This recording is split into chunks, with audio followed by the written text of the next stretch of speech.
Hi everybody, hope you're all keeping well. This week I'm going to continue on my bite-sized videos now. This is the building of the model layout for my local model shop, Modeller's Corner in Enniskillen.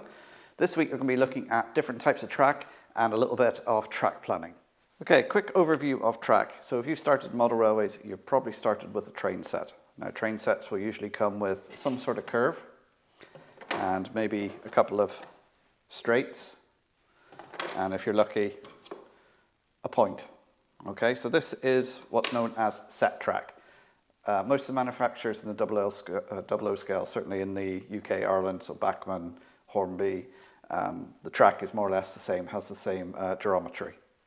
So you've probably heard about different radiuses. So here we have the different radius. We've got first radius, second radius, third radius. There's also a fourth radius, but I don't have any of those. And that is simply the radius is obviously half the diameter of the circle. Quite often when you're buying locos, they'll say they'll only run on second radius, which is this one here. First radius is usually fine for little 040s or 060 steam engines, small little diesel shunters, that sort of thing.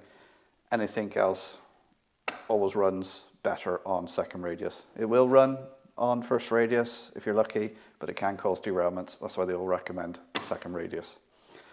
Along with that, you've got different types of points. There's some difference in the points with some you'll hear Insulfrog, Electrofrog, Unifrog. I'll talk about them in a minute, but we'll just look at the different types of points there is. Obviously points are for diverting your trains from one track onto another, and they come in what they call different radiuses.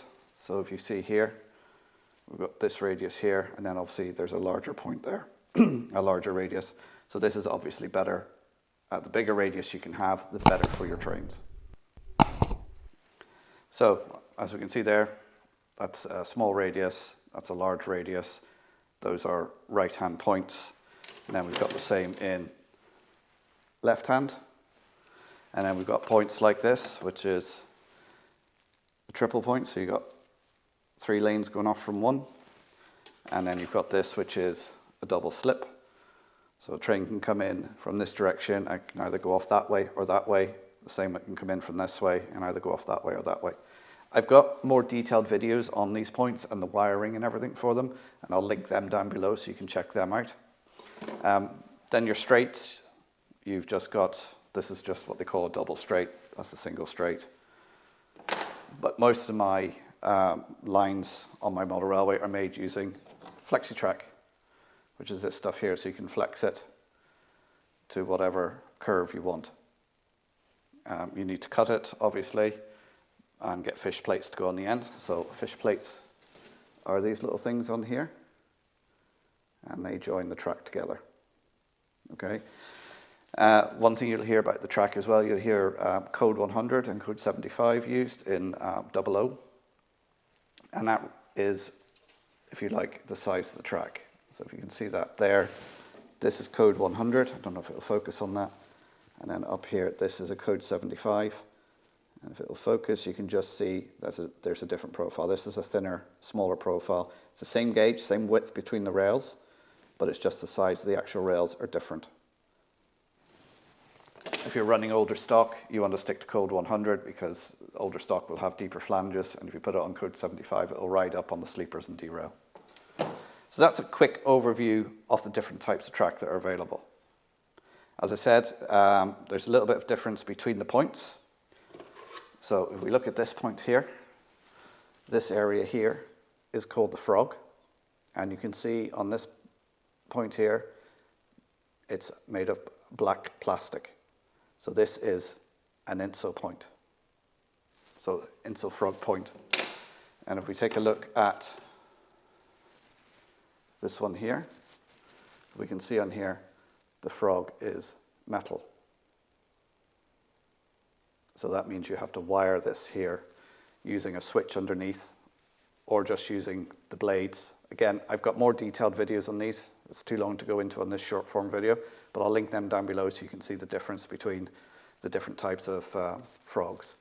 But it just means if you've got a metal one there, it has to be wired up, but then it gives you better continuity of running because you don't have a dead point that your locos could get stuck on. As well as I just forgot to mention, you do have some curve points as well. I don't tend to use these, I sort of stay away from them because they can give you a little bit of hassle, but you know that they do work fine for some people. So that's the track. Just one more thing about the fish plates, if I just find one here now. As I said, the fish plates are metal and used for joining the track and help the electro conductivity. But if you look here, I've got two types. There's a plastic one there, which obviously is for insulating, and then the normal metal one. So the insulating ones you would use on the end of your Electrofrog points, like I have them stuck on there, for insulating this, because you're switching the power in this. If you don't have insulating points on, it will short out when your loco goes over it. So that's a brief overview of track. So you want to create a track plan. One thing I'd like to get away from saying is calling it a track plan. You want to call it your layout plan, because I'm as guilty as anyone else. Building a model railway, you put down track everywhere without thinking of the scenery or the buildings or anything that's going to make your railway a model railway. So if we start calling it a model railway plan instead of a track plan, the first thing you're going to do is you're going to grab a bit of paper and a pen and you're going to draw something out. Now this goes along with the last couple of videos I've done of wanting to build a model railway and building your baseboard. Obviously you've already got an idea in your head what you want, so it's just a matter of putting that down on paper. So you're looking at your room, how much space you got, what baseboard you can build, and what sort of layout are you building? Are you building an end-to-end, tail tracer? Are you actually representing something in real life, which your track plan's already made for you? You might just have to adjust it to get it into the space you want. But the first thing you're going to do is take a piece of paper and draw it out. I use a bit of software called AnyRail, and what I use that for is when I'm drawing it out, I actually put it on the plan, because then that'll tell me how much space it'll actually take up. Because when you're doing things like point work, it's difficult to know actually how much space that is going to take up. So we'll have a look at AnyRail now. This is just going to be a quick overview of it, and I'll show you how I use it to configure spaces. So here we have AnyRail on my PC. You can download it and you can use it free for up to, I think it's 50 pieces of track. So if you want to build a layout any bigger than that, you need to purchase a license, which at the moment I think is around 49 euros. So probably about £45, something like that. You can see on here you have a grid pattern here. I've set mine up with the grid, so each one of these is 1 square foot. And over here you can see I have the different types of pico track that I use. So to use it, you just click on it and it appears over here. And click again, another one up here, and you can just move it around. You can spin the bits around, and then if you want to connect them, you just move them up to next to each other to get that little blue dot, and there they are connected. Now you can see now when you put pieces together, I'm just going to put some random pieces together here. You can see the size it is, you can see where it fits in these boxes. If you want to measure it, you can add a ruler. And you can see this is set to inches, so it will give you the length of the piece of track you're working on. So it's quite handy if you want to design a layout. You can look at it and see how it all fits in. Will that fit in the space you have? It's a very, very useful tool. And if you want to delete it, you can just highlight the whole lot, hit delete, and it's gone, and you start again. Let's have a look at one that's already been done. This has been done for me by Graham from Lemington Station. He put it together for me, and you can see here, this is the layout he was proposing for what I'm building at the moment. Now I'm going to take some of his ideas and use them, but you can see how he's got 4-track main line going around, some of them hidden in tunnels. And the great thing about this bit of software as well is you can have a 3D view. So there you can see it, and you can move it around to have a look at it. So you can see how it all fits in. So it's a very versatile bit of software. It's very useful.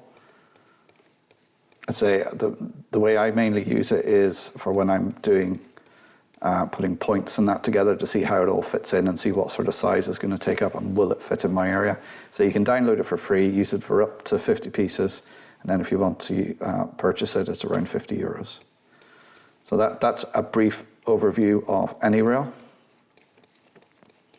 And we'll go back to the 2D design, and you can see there how it's all set out. So you can set the dimensions in inches or millimeters, and as well as that, it's not just for 00, you've got Pico here, there's loads of different tracks set in there from sort of T gauge all the way through to gauge 1. So all the different manufacturers of track are in there. Bachmann, LBG for the garden railway sort of stuff, O gauge track. So you can use it for any gauge. Yep, so there we are. That's a brief overview of AnyRail. So there we go, guys. There's a brief overview of track and track planning. I went over it quite quickly. I want to keep these videos short, though I think this video is going over 10 minutes very quickly. One other thing, you can print these off on the Pico website, and you can see these are plans of points. So if you don't want to use the software, you can get these, cut them out, put them down on your baseboard, and see how everything fits together. Also with the AnyRail, you can actually print out the whole plan to the proper size and put that on your layout if you so wish. It's just going to take a lot of bits of paper. You got any questions or comments? Put them down below. Love hearing from you guys. A big thank you to my channel members and patrons. Their channels are all linked down below when they're scrolling down the screen here. I'll pop another video here and here. The old subscribe button in the middle. And if you give me the thumbs up, it'd be great as well. As always, thanks for watching. I'll see you next time. Bye for now.